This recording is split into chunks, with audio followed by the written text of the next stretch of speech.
Allahu Akbar. Bismillahirrahmanirrahim. Alhamdulillah Rabbil Alamin. Isang mapagpalayang araw po sa inyong lahat mga kaibigan. Ngayon po ay araw ng 24 November 2025. At tayo po ay bumabati sa lahat po ng mga ating po mga kababayan dito man sa Pilipinas o saan man lugar sa mundo. Ang ating pong ibabahagi sa inyo isang A1 information na nagsasabi kung nasaan nagtatago si Ronald Bato de la Rosa. Di umano ay nagawang maging senador ng Republika ng Pilipinas na ngayon po ay may warrant of arrest na inisyo ang ICC na kanila pong minumura ni Duterte sa pamamagitan po ng Interpol na kung saan tayo po ay miyembro hanggang ngayon na makikipagtulungan hanggang ngayon, mga kaibigan. Ang impormasyon po ito, para malaman po ng mga nakararami at pwede po ninyong i-text sa akin sa lahat po ng nakita sa kanya. Ang sabi ay nasa Davao si Senator Bato de la Rosa nagtatago. At nung lumapag po yung aeroplano ng pribado dyan po sa Davao International Airport, meron po isang SUV van na lumapit po doon sa hangar ng aeroplano at meron po mga bumabang mga kalalakihan. Ang sabi po sa akin ng isa sa mga trabahador ng hangar na yan sa Davao ay ang isa raw po doon ay naka-sombrero ng pang-fisherman, yung pong sombrerong sinasaklob sa ulo na para pong gusot-gusot at naka-jacket na maluwag at sa pong malaking katawan. At ang sabi niya, walang pasubali ng taong yun. Sangayon sa sinabi ng isang rin niyang kaibigang sundalo o pulis dyan po sa Davao, walang iba kundi si Bato de la Rosa na pinili po magtago ngayon doon po sa Kingdom of Jesus Christ compound. Doon po kung saan nagtago si Kibuloy na hindi na po itinuloy nang siya po mag-surrender. Kaya po pala nag-surrender si Kibuloy dahil kay Torre patuloy po ang pagbaklas nila Torre ng mga pinto ng napakaraming nagusan dyan po sa 32 hectares na pag-aari ng Kingdom of Jesus Christ, pag-aari ng isang nakakulong na rin na ministro ng Kibuloy Kingdom, mga kaibigan, ay nandiyan na rin po.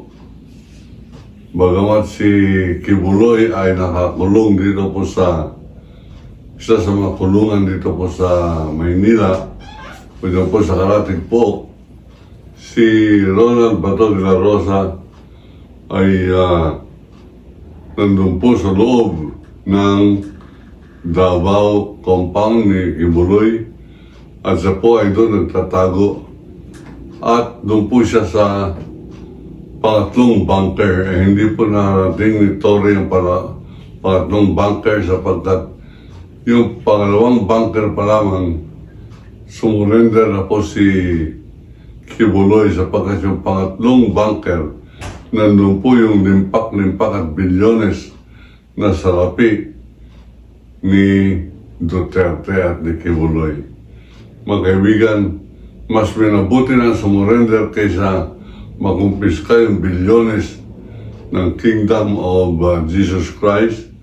Baka mapakinabangan pa yan ng gobyerno o ng kapulisan sa kanilang modernization program. Kaya po, hindi na po nila pinagpatuloy ang paghahanap sapagkat napagpasya nila mas mabuti ng sumurrender kaysa madiscover yung pong pangatlong bunker.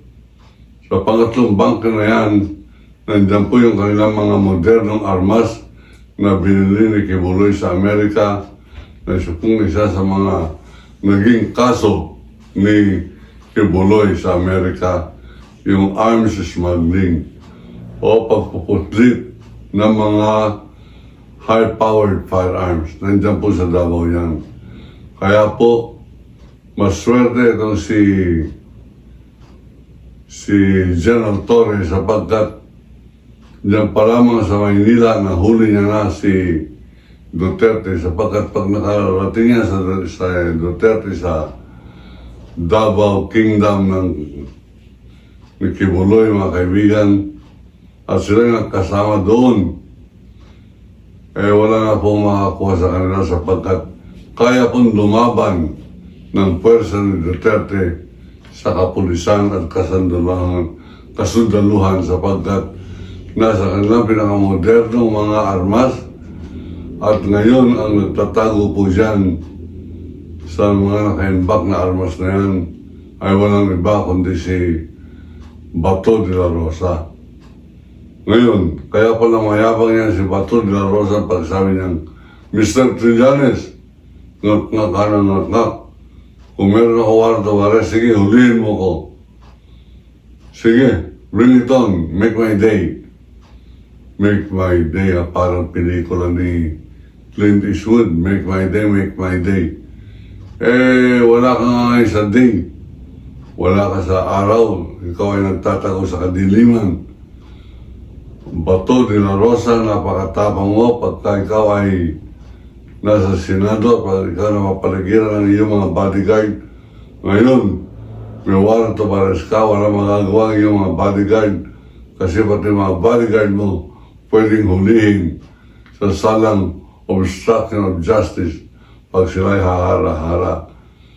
Ngayon, bakit siya nagtatago dyan? Sapagkat siya ay para kang nagdeklara ng gera sa Republika ng Pilipinas. Sinabi mong, hindi niyo ako kayang hulihin, lalaban ako. Kaya dito po magkakasubukan ang puwersa ng batas at puwersa ng mga maisog army sa Davao City. Mga kaibigan, tayo po ay nagvo-volunteer. Si General Torre nagvo-volunteer na kung kinakailangan siyang huhuli, kaibigan ko po si General Torre, ako ay nag-volunteer din kay General Torre na ako ay sumama bilang citizens arresting officer. Pinapayagan po sa batas yan. At kaya nga po mayroon na akong 2 posas na akin po pinakita sa inyo noong isang linggo dito. Ngayon po ay nandyan ako nakatago sa aking maleta patungo po sa Davao kung kinakailangan na po namin na magpunta sa Davao upang implement yung warrant, i-serve ang warrant of arrest ni Bato de la Rosa. Kinakailangan magpakita po tayo ng konting ipin. Kinakailangan, Mr. President, ipakita natin na meron din tayong muscle, meron tayong lakas, meron tayong capability to flex your strong arm, and the time has come. Kinakailangan mo ipakita na yan, at bago mag-December 15, ay kinakailangan makulong na rin po para magkaroon ng kredibilidad ang Marcos administration. Kailangan makulong yung mga senador Escudero, Villanueva, Jingo Estrada, Bong Revilla. Meron na pong mga warrant of arrest yan by December 15 alas 8 ng umaga. Ex-Senator Nancy Binay at iba pang mga kasangkot dyan po sa massive flood control at budget scam sa Senado at Kongreso. Kung wala pong mangyayari dyan, magmimistula pong inutil ang administrasyon ni Duterte ay ni Marcos. Kinakailangan po yan. At kinakailangan, mga kaibigan, paghandaan na rin ng Kongreso, paghandaan na rin ang mga kampo ni BBM, yung napipintong impeachment resumption lamang kay Sara Duterte. mga kaibigan. Yan po ang ating pong impormasyon binabahagi po sa inyo. At yan po ay ating pong gagampanan sapagkat yan po ay aking pong nasabi na at pag nasabi ko, akin po yung ginagawa. I have volunteered to be one of the civilian citizens arresting officer together with General Torre if he is so tasked or assigned to serve the warrant of arrest issued by ICC and issued to be served by the Interpol. Mga kaibigan, hindi mo dapat tinuturing ng mga sacred cow sa mga pribilehiyong mga Pilipino o nilalang. Itong sila Bato de la Rosa, sila Bongo, at kung sino pang nagkasala sa pandarambong, mga kaibigan. Dapat ipakita ng gobyernong Marcos na meron silang kakayanan, meron silang political muscle, at ang sabi nga ng Pangulong Duterte, political will. Yung political will, ang spelling po niyan dun sa Pangulong Duterte, EJK. At siya po ay lumalabas na isang kabulastugan, isang pambubudol-budol ng mga Pilipino na hanggang ngayon naniniwala pa rin na malaki ang utang na loob ng Pilipino kay Duterte. Kaya yung po mga lahat ng naniniwala kay Duterte, ang utak po niyan ay kababuyan, katraidoran. At kung meron pa tayong mga maghalong, meron pa mga Marcoleta, meron pa mga Robin Padilla na kumakampi pa rin kay Duterte, lahat ng yan ay pawan traidor at dapat lipulin ang batas ng Republika ng Pilipinas. It is a challenge to Mr. Marcos to have that political muscle and political will to support and respect the law of the Republic of the Philippines. Kailangan pairalin po natin ang ating lakas loob at ang ating pagdanay sa talagang idambana ang batas ng Republika ng Pilipinas. Mga kaibigan, yan po ang ating pong magiging mensahe para sa episode na ito. At tayo po ay magpapatuloy na magbabantay. Hindi po tayo kukurap, magbabantay po tayo. At katunayan, handa po ko at a moment's notice na sumama sa tropa ni Torre pag si General Torre, mga kaibigan, ang siya pong maatasan upang implement ng Interpol ang arrest warrant ng ICC laban kay Bato de la Rosa. At siyempre, lahat po ng abogado ni Bato de la Rosa ay kumikilos upang mabigyan ng pagpigil ang implementasyon na yan.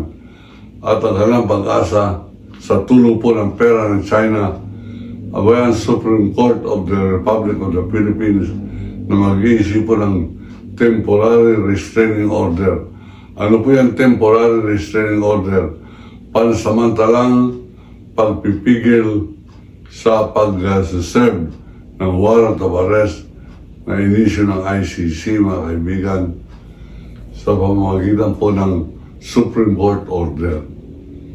E naman, tayo po ay babantay pa rin sapagkat pag ang Supreme Court pareho po ng kanilang pagharang sa impeachment ni Sara Duterte ay muling makikialam at sinasabing yan dapat ang ginawa para hindi napaalis ang eroplano ni Digong Duterte na nang siya ay servant ng warrant of arrest papunta pong Hague.